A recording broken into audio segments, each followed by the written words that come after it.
নমস্কার বন্ধুরা, welcome to soulful tarot channel. চলে এসেছি আজকে তোমাদের সামনে নতুন একটি ভিডিও নিয়ে। আজকে রিডিংয়ে দেখব এই নিউ মুন। আজকে নিউ মুন, অমাবস্যা বলতে পারো, অমাবস্যার পরে নতুন চাঁদ ওঠে, আমরা প্রত্যেকেই জানি। তো এই নিউ মুন তোমাদের এনার্জিতে কি চেঞ্জেস আনতে চলেছে, সেটা তোমাদের পার্সোনাল এনার্জি হতে পারে, তোমাদের রিলেশনশিপ হতে পারে, তোমাদের জব রিলেটেড হতে পারে। ওভারঅল তোমাদের এনার্জিতে কি চেঞ্জেস আনতে চলেছে, তোমরা ওভারঅল কেমন থাকবে, কিভাবে সমস্ত বিষয়বস্তুকে দেখবে, তোমাদের থিঙ্কিং, তোমাদের ডিসিশন মেকিং কেমন থাকবে, ওভারঅল সবটাই আমরা দেখব। তো প্রে করো, যে যে শক্তিকে বিশ্বাস করো, চ্যানেলকে অবশ্যই সাবস্ক্রাইব করো, এনার্জি এক্সচেঞ্জের জন্য ভিডিওকে লাইক করো, শেয়ার করো, কমেন্ট বক্সে কমেন্ট করো। আমি কার্ড সাফল করছি, প্লিজ ডিভাইন গাইড করো। এই নিউ মুন আমার যে সকল ভিউয়ার্সরা রয়েছে তাদের এনার্জিতে কি চেঞ্জেস আনতে চলেছে, প্লিজ ডিভাইন গাইড করো।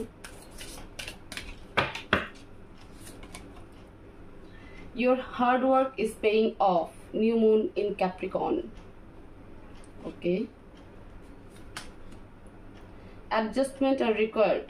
Third quarter moon. Okay. আমরা আরো কার্ড নেব, অন্য ডেক, another deck ইউজ হবে। Card I hope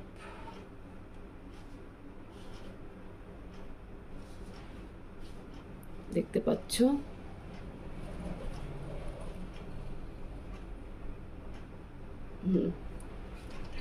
please divine message দাও। আমার যে সকল ভিউয়ার্সরা রয়েছে এই নিউ মুন তাদের এনার্জিতে কি চেঞ্জেস আনতে চলেছে, ওভারঅল কি চেঞ্জেস আনতে চলেছে, বা কি চ্যালেঞ্জেস আনতে চলেছে, প্লিজ ডিভাইন গাইড করো, মেসেজ দাও।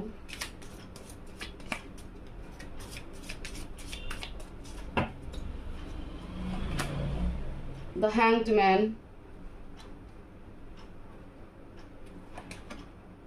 Three of Swords, Eight of Cups, Knight of Pentacles, Page of Swords in bottom of the deck. Okay, Three of Pentacles. Okay. Clarify যদি প্রয়োজন পড়ে তাহলে ক্ল্যারিফাই নেব। ওকে, কার্ড এবার দেখতে পাচ্ছ। তো এই নিউ মুন তোমাদের জীবনে কি চেঞ্জেস আনতে চলেছে। দেখো, হার্ডওয়ার্ক, তোমরা এতদিন যে হার্ডওয়ার্ক করেছো, নিজের রিলেশনশিপে হোক, নিজের বিজনেসে হোক, নিজের লাইফে হোক, নিজের জব রিলেটেড হোক, যেখানে জব করছো সেখানে যে হার্ডওয়ার্ক করছো সেই তুলনায় এতদিন তোমরা কোনো সেই যে হার্ডওয়ার্কের একটা মূল্য হয় সেটা তোমরা পাওনি, সেই অ্যাচিভমেন্টটা তোমাদের আসেনি। তো এই নিউ মুন তোমাদেরকে সেটা কিন্তু গিফট হিসাবে দিচ্ছে, যে তোমরা এতদিন যে হার্ডওয়ার্ক করেছো তার এবার ইনাম, ঠিক আছে, সেই পে, সেটা কিন্তু তোমরা এবার পাবে। তবে হ্যাঁ, অ্যাডজাস্টমেন্ট তোমাদেরকে কিছু জায়গায় করতে হবে। অ্যাডজাস্টমেন্ট কোথায় করতে হবে সেটা বলছি। এবার দেখো, তোমরা হার্ডওয়ার্ক করার সাথে সাথে কনফিউশনও ছিলে, প্রচুর ডিসিশন মেকিং নিতে প্রবলেম হচ্ছিল যে কি করবে না করবে। তোমরা নিজেদের মনের মধ্যে একটা ওভার থিঙ্কিং করছিলে, বারবার কষ্ট পাচ্ছিলে যে আমি এত হার্ডওয়ার্ক করছি, সবকিছুতে এত সাফার করছি, এত স্ট্রাগল করছি, এইভাবে কনভিন্স করছি, ঠিক আছে, স্মার্ট ওয়ার্ক করছি, টাইম ম্যানেজমেন্ট করছি, তারপরও আমি যে তুলনায় পরিশ্রম করছি সেই তুলনায় আমার কাছে কিছুই আসছে না। সেটা যদি তুমি তোমার রিলেশনশিপ দিয়েও দেখো তাহলে ব্যাপারটা এরকম যে তুমি তোমার পার্টনারকে অনেকটা বোঝার চেষ্টা করছো, কনভিন্স করছো, ঠিক আছে, তাকে টাইম দিয়েছো, কিন্তু সেই তুলনায় সে তোমাকে কোনো রকম ভ্যালু করেনি। তো এই জায়গাগুলোতে তোমার ভেতরে কিন্তু একটা পেইনফুল এনার্জি ছিল, কিন্তু এই নিউ মুন তোমাকে সেটা কিন্তু এবার গিফট হিসাবে দিচ্ছে, যে তুমি এতদিন যা হার্ডওয়ার্ক করেছো, এতদিন যা সাফার করেছো, এতদিন যা পেন সহ্য করেছো, যে স্ট্রাগল করেছো, সেটা তোমাকে এবার দেবে। তুমি যে কনফিউশনে ছিলে সেই কনফিউশন থেকে ইম্পর্টেন্ট, যেটা যে তুমি কনফিউশনে যে ছিলে সেই কনফিউশন থেকে তুমি বেরোবে, আলটিমেটলি একটা তুমি সঠিক ডিসিশন নেবে। তোমার কাছে যেটা অবস্টিকালে আসছে সেটা হলো তোমার ইমোশন, ঠিক আছে? তুমি প্রচন্ড আবেগপ্রবণ হতে পারো, চট করে কাউকে বিশ্বাস করে নাও, তো সেটা কিন্তু তোমার অবস্টিকাল। অ্যাডজাস্টমেন্ট আর রিকোয়ার্ড এটাই বলছে যে তুমি এত ওভার ইমোশনাল হলে চলবে না, ওভার থিঙ্কিং করলে চলবে না, ঠিক আছে? সিচুয়েশন অনুযায়ী তোমাকে অ্যাডজাস্টমেন্ট করতে হবে, সেটা তোমার যে কোনো জায়গায় হোক, সেটা তোমার ওয়ার্ক লাইফে হোক, তোমার বিজনেস লাইফে হোক, তোমার ফ্যামিলি লাইফে হোক, তোমার লাভ রিলেশনশিপে হোক, তোমার হাজব্যান্ড ওয়াইফ হোক, যে জায়গাটাতেই তোমার সব থেকে বেশি প্রবলেম ছিল, যে জায়গাটাতে তুমি প্রচণ্ড পরিশ্রম করেছো, সেই জায়গায় কিন্তু তুমি ইমোশনালি প্রচণ্ড ইনভলভ ছিলে এবং ইমোশনালি কিন্তু তুমি ডিস্টার্ব ছিলে এবং ইমোশনালি কি বলবো মানে ডিসিশনস নিতে পারছিলে না। তো সেই জায়গাটাতে কিন্তু অ্যাডজাস্টমেন্ট করতে হবে। যে ইমোশনালি হয়তো তুমি ভাবছিলে যে না, তোমার সাথে জেনে বুঝে কেউ ভুল করছে, তো সেই জন্য তুমি কষ্ট পাচ্ছিলে যে আমি এই মানুষটাকে এত বিশ্বাস করেছি কিন্তু সে আমার ইমোশনসের কোনো ভ্যালু দিল না। তো তোমাকে তার সিচুয়েশনটাকে বুঝতে হবে, ঠিক আছে? এটাই তোমার অবস্টিকাল। নিউমুন যে অবস্টিকালটা ক্রিয়েট করছে, যে কারণে বলছে অ্যাডজাস্টমেন্ট আর রিকোয়ার্ড, তো এখানেই বলছে যে সিচুয়েশনকে বুঝতে হবে। ওকে, নাইট অফ পেন্টিকলস এটাই বলছে যে তোমার লাইফে নিউ অপরচুনিটিও এই নিউমুন ক্রিয়েট করবে। তোমার যে স্ট্যাটাস, ঠিক আছে, তুমি যে জায়গায় যেতে চাচ্ছ সেরকম কোনো সোর্স কিন্তু তুমি খুঁজে পাবে। একটু ডিলে হচ্ছে বা এতদিন একটু ডিলে হয়েছে, হয়তো আরো কিছুদিন, কিন্তু এই নিউমুন সেই অপরচুনিটি তোমাকে দেবে। তুমি গ্র্যাব করতে পারবে কি পারবে না কমপ্লিটলি তোমার ব্যাপার, বাট নিউমুন কিন্তু অপরচুনিটি দিবে। তো সেই জায়গাগুলোতে কিন্তু তোমাকে ফোকাস থাকতে বলেছে। কারেন্ট এনার্জি যদি বলে থাকি, তাহলে কারেন্ট এনার্জি যে তোমরা এমন একটা জায়গায় বা এমন একটা সিচুয়েশনে আটকে আছো যেখানে তোমাদের নিজস্ব মানে কি বলবো, তোমরা বুঝতে চাইছো না, বা তোমার মনে হচ্ছে যে আমার সাথে সবাই বিট্রে করছে, ওকে? এবং এমন কোনো একটা রিলেশনশিপ যেখান থেকে তুমি কিন্তু মুভ অনও করছো, কারণ তোমার মনে হচ্ছে যে তোমার পার্টনারের জীবনে অন্য কোনো ব্যক্তি আছে যাকে সে বেশি প্রায়োরিটি দেয়। 2 নাম্বার, যারা ফ্যামিলিতে আছো, মানে নিজের ফ্যামিলির কথাতেও যদি বলি, সেখানেও এরকম কোনো ব্যক্তি আছে যার থেকে তুমি কিন্তু মুভ অন করছো। সে তোমার মা হোক, বাবা হোক, ভাই হোক, বোন হোক, দাদা হোক, যেই হোক, যে না আমি আর এর কথাটা তো শুনবো না, প্রচুর হচ্ছে ডিস্টার্ব মানুষ, তো তো তার কিছু আচরণ তোমাকে কিন্তু কষ্ট দিয়েছে। তো সেই জায়গা থেকে কিন্তু তুমি সরে আসার চেষ্টা করছো, ইভেন নিজেকে ফাইন্যান্সিয়ালি স্টেবিলিটির দিকে বেশি ফোকাস করছো। আমরা অ্যাঞ্জেল গাইডেন্স দেখবো যে অ্যাঞ্জেল কি বলছে।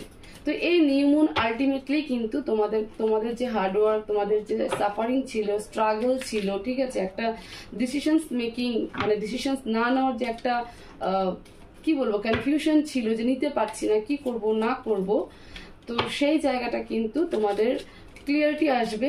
এবং অবস্টিকাল তো বললাম যে ওভার ইমোশনাল হলে চলবে না, এবং নতুন কোনো অপরচুনিটি হতে পারে, নতুন কোনো পার্সনও তোমাদের জীবনে আসতে পারে, বা তোমার এক্স যার সাথে হয়তো নো কন্ট্যাক্ট জোনে ছিলে, সেপারেশনে ছিলে, বা এমন হতে পারে অনেক হাজব্যান্ড ওয়াইফের মধ্যে ডিভোর্সের কোনো কথা চলছিল, তো তোমার হাজব্যান্ড তোমার সাথে কমিউনিকেট করার জন্য কিন্তু বা সব কিছু প্রবলেম সর্ট আউট করার জন্য কিন্তু আসতে পারে। আবার যারা জব বা বিজনেস যারা নতুন শুরু করতে চাইছিলে, যে বুঝতে পারছিলে না যে কোন বিজনেস স্টার্ট করবে, সেটারও কিন্তু আইডিয়া তোমাদের মাথায় আসবে। যারা জবের জন্য ওয়েট করছিলে তাদের কাছে কিন্তু অ্যাপয়েন্টমেন্ট লেটার আসতে চলেছে, জব অপরচুনিটি কিন্তু ক্রিয়েট হচ্ছে, নতুন জব অপরচুনিটি। এবং যারা এক্সাম দিয়ে অনেকদিন ওয়েট করছিল, তো তাদেরও কিন্তু জব সাকসেস হওয়ার একটা সুযোগ এই নিউ মুন কিন্তু তৈরি করে দিচ্ছে। প্লিজ অ্যাঞ্জেল, আমার ভিউয়ার্সদের জন্য আর কি মেসেজ দিতে চাও? প্লিজ অ্যাঞ্জেল, আমার ভিউয়ার্সদের জন্য কি মেসেজ দিতে চাও? অ্যাঞ্জেল অরাকল থেকে দেখবো, প্লিজ ডিভাইন গাইড করো আমার ভিউয়ার্সদের জন্য কি মেসেজ, কি message. Wait, communicate clearly.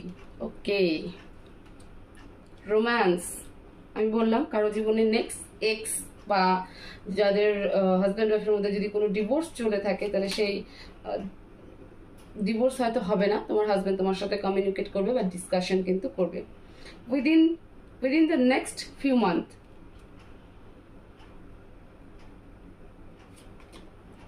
You are ready.